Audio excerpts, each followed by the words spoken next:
Now that was tough to take. Lads! Lads,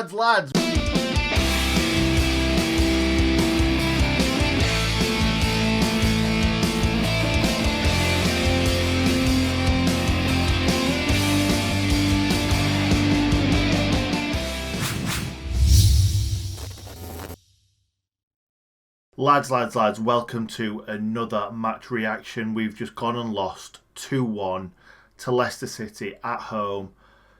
Probably the worst one to take all season, gonna be honest.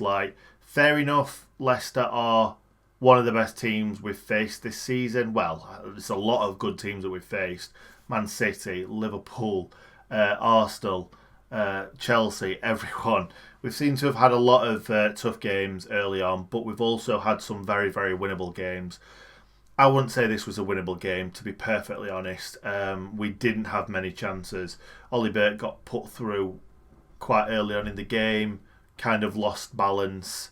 I'm trying to think of any other clear-cut opportunities that we had, because that was clear-cut. He was on for a one-on-one, and he kind of took a touch, and then I don't know what happened. I haven't seen it back, but yeah, he seems to kind of lose his balance quite often. Right, yeah, let's get into it. So, Leicester were the better team. I wouldn't say by far the better team. They had definitely more chances in the first half than we did, and probably in the second half, because we didn't have many. But they didn't have many either. I'm not one of these people going to say, oh, it would have been an undeserved point. I think it would have been a deserved point. I think first half defensively, we weren't great. I think we got caught out quite a few times, caught out sleeping. Even Egan at times. I think when Vardy hit the post in the first half, Egan was just ball watching, and Vardy just kind of ran off him into space. And obviously Egan didn't even seem quick enough to tell Keane Bryan to get towards him. Just even Egan, who's kind of that player that's been there all last season, all this season, you expect him to kind of step up, and he's not really got his head in the game as well at points. In that second half, we were certainly better defensively, a lot better. I've kind of had a bit of time to gather my thoughts. To be honest, I'm not as emotional as I probably was at the final whistle. To be honest, for me it didn't feel like it didn't feel as bad as the West Brom game. I was devastated after the West Brom game. I'm thinking we are down, because you can't lose to teams like West Brom. They've just been hammered today by Palace at home. Fair enough, they had a man sent off. But if we were getting battered 5-1 at home by Crystal Palace, I would be embarrassed. And this is not me calling out West Brom. Not at all. I'm just saying we lost to West Brom. And we had so many chances to draw or even win that game. In this game today, not so much.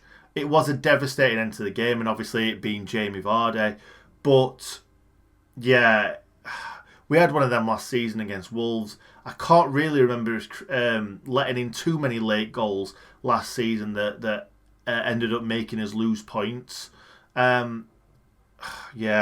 It just would have been lovely, absolutely lovely, for us to double our points tally. It's embarrassing saying that, it really is. But a point to point now, we need to win games, and I'm sure we will. All we need to do is string a couple of wins together. I'm feeling a lot more positive after that game than I did after the West Brom game.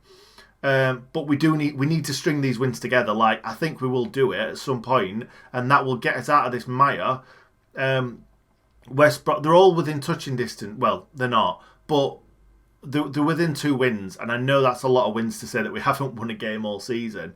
But if we start playing like we did last season, which I think we can, nowhere near as good as last season, but I think we can possibly pull ourselves out of it.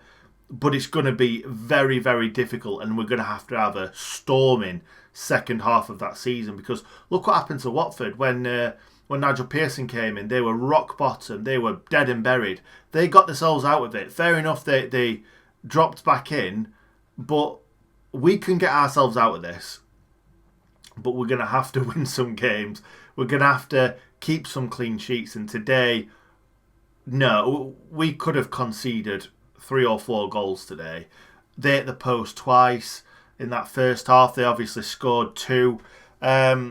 We had that one chance with McBurney that he put away. We had a chance with Ollie Burke, as I've just said. And I'm just going to say one thing. Graham Copley is not going to like what I'm about to say. Hi, Graham. How you doing, mate? McBurney was man of the match for me today. He was everywhere. He won everything in the air. Now, a lot of the times we're saying, oh, he wins everything, but he doesn't knock it onto it. He won everything at the back. He scored a goal with his head. He had another one that was kind of unchallenged that landed on the top of the net.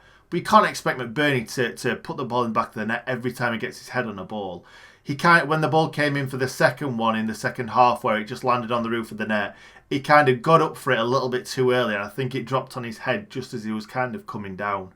But he was everywhere today. Won the ball defensively, which we need that. We struggle massively from set pieces, and if McBurney's coming back and winning those headers, that is a huge, huge relief.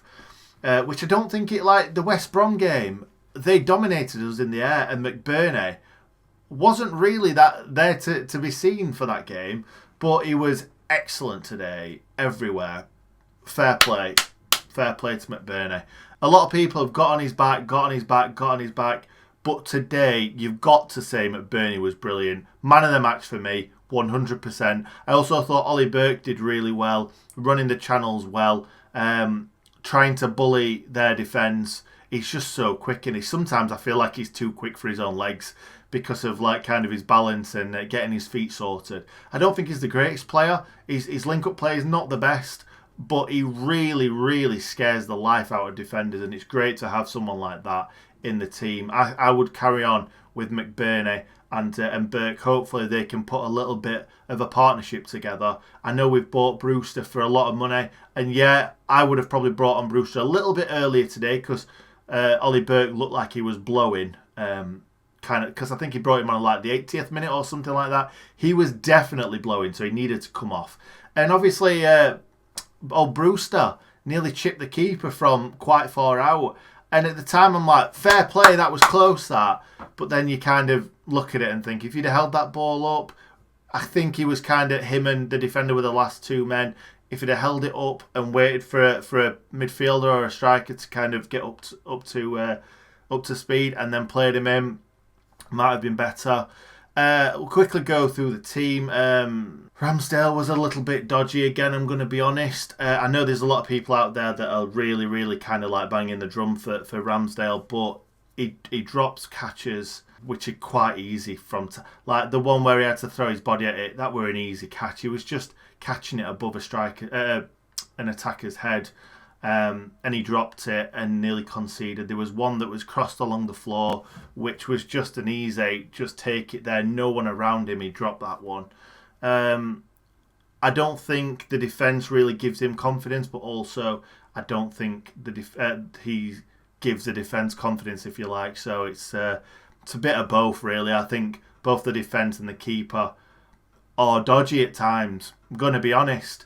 I thought Baldock played well today. Basham didn't get up and support him as much, but I understand that because Jamie Vardy is rapid, and Bash needed to be there to kind of watch for that break, and we did get undone with that in the end, but we'll come to that. Bash, I didn't really notice Bash, which is probably a good thing defensively. If I've not seen Bash too much, that means that he's not making any mistakes.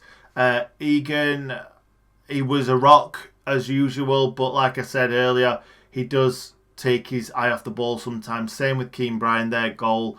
Keane Bryan was kind of stood on the line rather than marking his man, which he probably should have been doing. It was a really lucky goal. It took a massive deflection and just landed perfect to volley in. Ramsdale got his hand to it, but there's no way you're keeping that out with the sheer power that was put on it by Jose Perez. Nearly put Ramsdale in the back of the net. It was never going to save that. He did really well to get a hand to it, to be honest. Keane Bryan, Keane Bryan was was okay. I thought he was better than kind of Jack Robinson's been in that position. And maybe even Ethan Ampadu, because I like Ampadu, but I'm not sure left centre-back is his best position. Max Lowe did okay early on, then got himself booked for something that he barely touched him, to be honest. But then nearly got himself sent off for something that was probably more of a booking than the first one, which I was really, really nervous about. I thought he should have gone for that. I think the referee bottled it a little bit because he knew that he'd been booked kind of 10 minutes before or something like that. So I put on Twitter straight away, he needs to get Max Lowe off because he's going to get himself sent off. And he did. Well, he didn't get sent off, but he brought on Ben Osborne. I've been going on about Ben Osborne needed to start today. And hopefully Ben Osborne showed Chris Wilder that he needs to start every game, because I thought he was excellent. Always in the right place defensively, and he's a lot more of a threat than Max Lowe going forward. Very good on the ball too, because obviously he can play centre mid. I can't understand how you can play without Osborne. He is one of the better footballers that we've got. He's great positionally. He's good at the back. He's good going forward, like I've just said. He should be starting every single week. Now, I understood it last season because it's really hard to dislodge Jack O'Connell, Enda Stevens, John Fleck. Those are three of our best players. We'll come on to John Fleck in a second. Those were three of our best players last season, so it's really, really tough for Ozzy to get a place in the team. But Jack's injured, Ender's injured, John Fleck was not good today. We'll get on to him. So Osborne has got to play. Sander, I don't think he's that good at that defensive midfield role. Not defensively. He's not a good defender. He's great on the ball. Don't get me wrong, he's great on the ball, but I like to see him a bit further forward. Lundstram, I thought, did okay. Couple of moments where he passed the ball to the Leicester players by accident, but got stuck in, got up and down. I think he should keep his place. I don't know why he brought Norwood on for Lundstram, because we definitely looked weaker with Norwood playing, and I think we're going to be honest and say that this is kind of the end of Norwood. I think we'll probably look at replacing him next season, even if we go down. I don't know. He might be good enough for the Championship, but I don't see how he's gone from being brilliant last season or before lockdown to being slow. Takes him ages to pass a ball. Really, really weak. Now, and we all know he's weak, but really weak. And not just that, his crossing, his set pieces, poor. I've not seen him put a good ball into the box for a very, very long time. So I don't think Norwood should be near the team, if I'm being completely honest. And I hate saying that because I love Norwood. I think he's done wonders for the club. But yeah, I don't think he should be in the team. Now we're on to Fleck. Now, Fleck did some really good things today. He's very, very good on the ball. Do you know when someone's anticipating what he's going to do? He's great at doing the opposite. So, like, pretending to go and take the ball and letting it roll across his body and going away from a midfielder. He's great at stuff like that. He had a chance on the left-hand side to either have a shot or find a player. He waited for Osborne to overlap him, and Osborne must have been miles away. And he just waited and waited and waited, dragged it back, and eventually found him. But the chance had gone then. So that was poor. He lost the ball loads in midfield today. He's not the same player as he was last season. And I think he will come good, but maybe Wilder rushed him back. I wouldn't blame him. I wouldn't blame him for rushing him back. Maybe he rushed him back, and maybe he shouldn't be playing 90 minutes every single week straight after having an injury. But let's be honest, it was his fault for the goal. All his fault. Messing about with it and not just finding a pass or getting rid of it. Messing about with it. Had it took off him, and then it was just not an easy pass. It was an eye of a needle ball from Maddison. Great ball. But these players that are worth this amount of money are going to do... Like, if a United player would have got in that position, I'm not sure they would have found the pass, if I'm being completely honest. But this is James Maddison. He's one of the best English players around in that position. And he found the ball just like he did last season. Found Vardy, with a beautiful ball. And Vardy's never going to miss that, is it? It had to be Vardy. Had to be. But I'm going to be honest, I was saying it before Souness said it. I feel like John Egan should have brought him down. I do. It would have doubled our points for the season. We would have been without Egan for one match. Fair enough. We may not have won the next match because of that reason. But I feel like another defeat by 1 goal, especially in the last minute. And the thing is, he may have got the ball. Like, he would have had to come across him and try and either sweep the ball away from him or just take him down. But and I know he's already had a red card this season against Villa. Or maybe it would have been a 2-match ban then. I'm not sure. You'll have to let me know in the comments. But I felt like he should have just tried to take the ball off Vardy. I know it would have been difficult, and I know he'd have probably brought him down. But we would have finished 1-1. Confidence would have been high going into the next game. But now it's rock bottom again. Like, don't get me wrong, I thought we played all right in patches. It were a difficult game. They're a very, very good side. But they're lacking confidence just like we are. And it could have been one of those games for them because they hit the post twice. Obviously, they got the goal, but yeah, they weren't that good. They weren't like Chelsea. They weren't picking us apart. We were excellent defensively in that second half. And I think that's a lot to do with Osborne because he came in and made it a back five. It were really tight, so they couldn't play this quick inter-passing football and get them through most of the time. I thought Osborne was excellent today. Osborne probably second to McBurney for man of the match, even though he only played half a game. But when he came on, he was like double Max Lowe. So anyway, I've been going on again as usual for quite a long time. McBurney, well done, mate. Got yourself a goal. Played really, really well. You've definitely got yourself in there for the next game as well. I think Ollie Burke deserves to be in there again. That's about it. We've lost another game. I'm not as down as what I expected to be, especially if I'd have known before the game that we would have lost in the last second. I thought I would have been absolutely devastated, but not quite as much as the West Brom game. Optimism from me here, but still, it's going to be near on impossible to get out of this. But all it does take is a couple of wins to put together, and it's kind of back on, if you like. But we also need to make sure that other teams don't win. So it's going to be a long road. I feel like in these next kind of 5 games, we need to start picking up points, even if they are draws. We need to pick up some points. We need wins, but we need points on the board. So anyway, thank you for watching, guys. Really appreciate it. Drop us a like if you enjoyed the video. Subscribe if you're new around here.